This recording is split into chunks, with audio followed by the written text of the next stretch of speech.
Cam Underwood from the State of the U joining us to talk Miami football with Duke next on the slate, game number 3.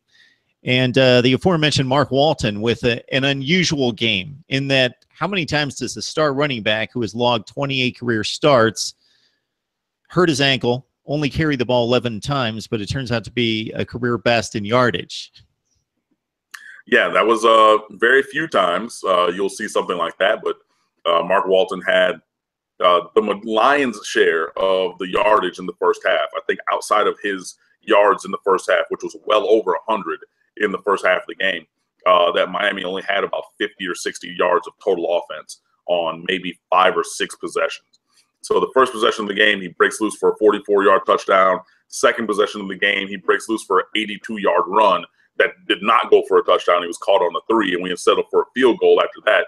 And then, you know, he tweaked his ankle a little bit later, went out of the game and everything, and the offense pretty much fell apart. And all that rust that I was previously talking about showed itself to the surface then. So, yeah, it was a good game for him. You know, Toledo's run defense is not very good, you know, when compared to a Miami caliber offense.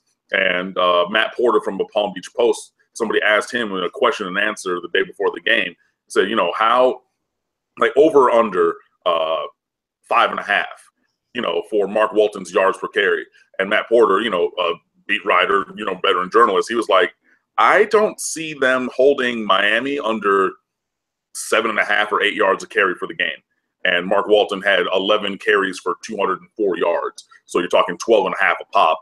You know, Travis Homer had another solid game. He had a little bit lower yards per carry, but I mean, yeah, overall Miami averaged like 9.8, 9.4 something yards per carry on the game. Like, yeah, I mean, those every time you hand the ball off, you're getting a first down basically, unless you had a holding penalty. So, yeah, I mean, it was a very strong game. Further proof that, first of all, Mark Walton is indispensable for this team.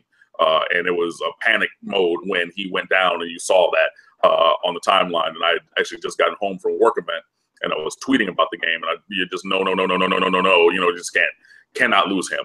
And the offense showed that for the time that he was out, not rotating out, but just out.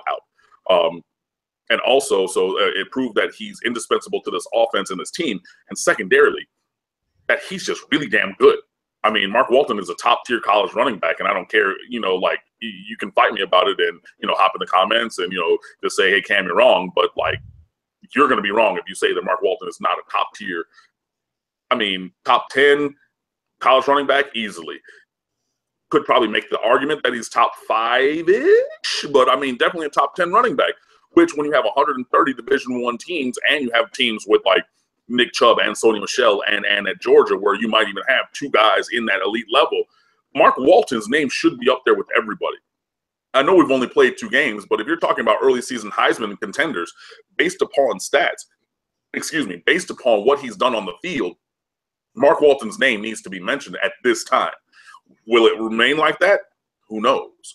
But currently, there's nothing that you can tell me that would make me think any differently. So absolutely indispensable player, absolutely a fantastic player, catching the ball, blocking, and obviously running the ball. So, yeah, getting him going in a good way is a good thing for Miami.